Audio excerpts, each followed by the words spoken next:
Terima kasih Anda masih bersama kami dalam Kampus Corner, program studi teknik elektro S1 Udinus ciptakan lulusan berkualitas dalam dunia elektro. Kami juga mengundang Anda pemirsa untuk bergabung bersama kami melalui line telepon 024 3569 73 kali. Baik Pak Ari, kita lanjutkan tadi mengenai peminatan. Nah di Udinus ini kan ada 3 peminatan tadi. Lah ngomong-ngomong nih Pak, untuk para mahasiswanya untuk mengambil ke peminatan tersebut dilakukan di semester berapa? Di semester 5. Di semester 5. Iya. Oke, untuk Agus nih. Agus sekarang semester berapa kalau boleh tahu? Sekarang menuju semester 9. Oke, semester akhir ya. Semester akhir. Nah ini Agus nih ngomong-ngomong mengambil peminatan apa nih di Teknik Elektro Udinus? Saya mengambil energi baru terbarukan. Energi Baru terbarukan. terbarukan. Ya. Oke, jadi memang sesuai nggak sih sama yang kamu pengen gitu kan? Tadi ada 3 minat nih.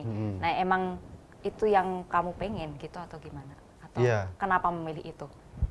Karena ya sesuai dengan keinginan saya. Energi baru Sesuai ya? terbarukan. Iya.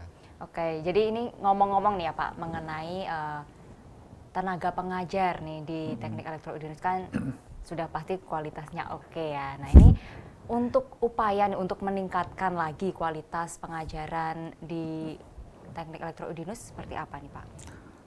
Baik, jadi kami dari sejak sebelum saya kan juga ketua program studi baru tahun 2017. Nah sebelum saya itu sudah programnya di Dinus itu sudah jangka panjang. Jadi dari universitas sudah meminta kami semua dari program studi meminta untuk membuat rencana upgrade skill dari tiap dosen pengajar. Nah, salah satunya adalah studi lanjut.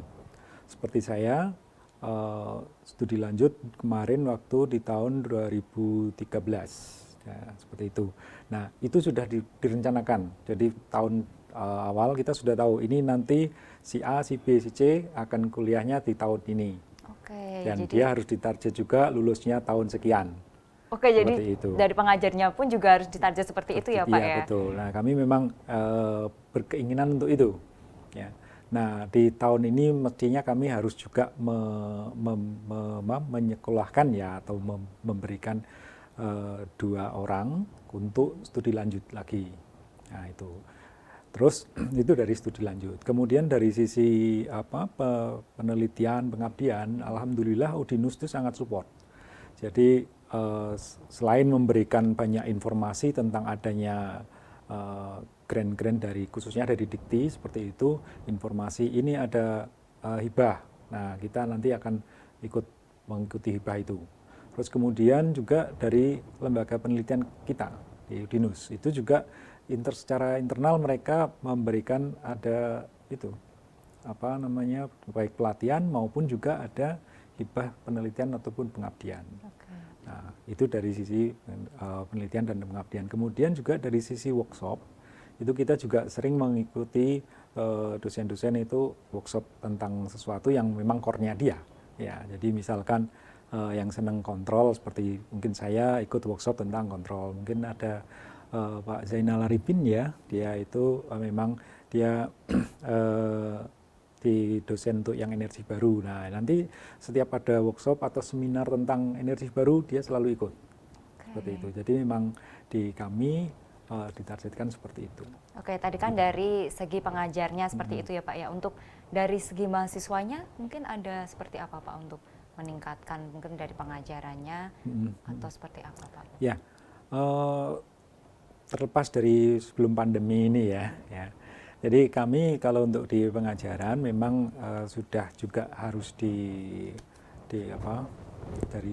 universitas sudah memang meminta kami supaya dalam hal pengajaran diperhatikan betul ya. Nah, di sini kami menyusun RPS. Jadi setiap minggu itu sudah ada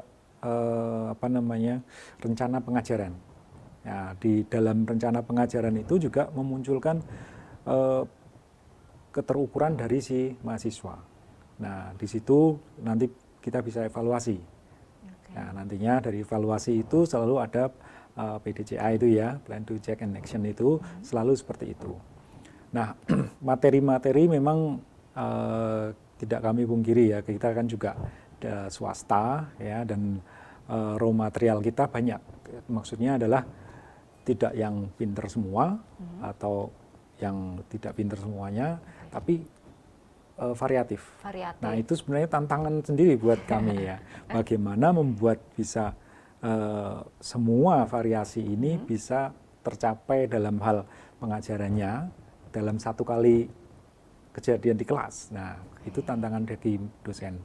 Nah, untuk itu memang seringnya kita diskusi ya, dari kelompok dosen, terus juga ada mungkin feedback dari mahasiswa seperti itu, dan kemudian mahasiswa ini kita berikan materi yang dari diskusi itu.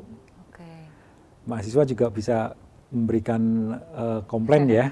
Dari jadi dialog Agus akademik juga. Jadi kalau dari sisi mahasiswa nih, dari Agus, perkuliahan di Udinus nih gimana sih menurut kamu? Kalau perkuliahan menurut saya sih ya, kalau di Udinus yang prodi teknik elektro, ya itu sangat mengajarkan ke mahasiswanya itu tentang bagaimana sih entrepreneurship itu bagaimana. Jadi emang seperti saya ini sekarang alhamdulillah udah di bidang energi baru terbarukan udah berdiri. Jadi di teknik elektro emang pengajarannya bagus ya. Jadi nggak melulu full materi, tapi juga banyak prakteknya juga. Ya. Yang penting itu ya Pak, jadi habis diteoriin langsung dipraktekkan seperti itu. Jadi biar lebih nyantel gitu ya Pak ya, mungkin bahasanya. Dan kebetulan di praktikum kan memang kami disupport juga banyak peralatan kami itu yang baru-baru kemarin itu. Peralatannya baru-baru. Seneng dong, salah satu mahasiswa seneng ya. Nah ini Pak, ngomong-ngomong, ini kan kita sekarang di pandemi ya Pak, COVID-19. Nah ini untuk seperti praktikum itu gimana nih Pak jalannya Pak? Ya, kalau untuk praktikum, untuk teori itu kan secara umum kita hampir tidak ada permasalahan karena kita sudah ada dukungan teknologi yang sangat-sangat memadai, bisa menggunakan Kulino. Ya. Kalau dari platform kita kan Kulino ya, tapi dari platform yang mau yang live seperti itu juga banyak ya. Boleh nyebutkan ya? Boleh. Ada menggunakan Zoom atau menggunakan Google Meet atau menggunakan Webex itu banyak sekali. Dan dosen kita memang beragam, ada yang nyaman dengan tertentu. Nah, permasalahan muncul memang di praktikum. Karena esensi praktikum itu kan mahasiswa namanya praktikum ya, harus mempraktekkan sesuatu. Betul. Nah, kalau dia simulasi, berarti dia belum praktek. Seperti itu. Nah, maka kita menjembatani itu dengan memberikan kamera. Kita membuat suatu live di lab itu. Nah, mahasiswa akan bisa mengakses peralatan kita dari rumah. Jadi osiloskop. Jadi bukan peralatan komputer ya, tapi peralatan pengukuran. Yang asli gitu ya, bisa diakses dari rumah. Dari rumah. Nah itu nanti gimana kita bakal lanjutin Ya. Pak tentunya Oke, setelah jeda siap. berikut dulu ya Pak ya. Ya pemirsa jangan kemana-mana, kami akan segera kembali untuk Anda usai jeda berikut.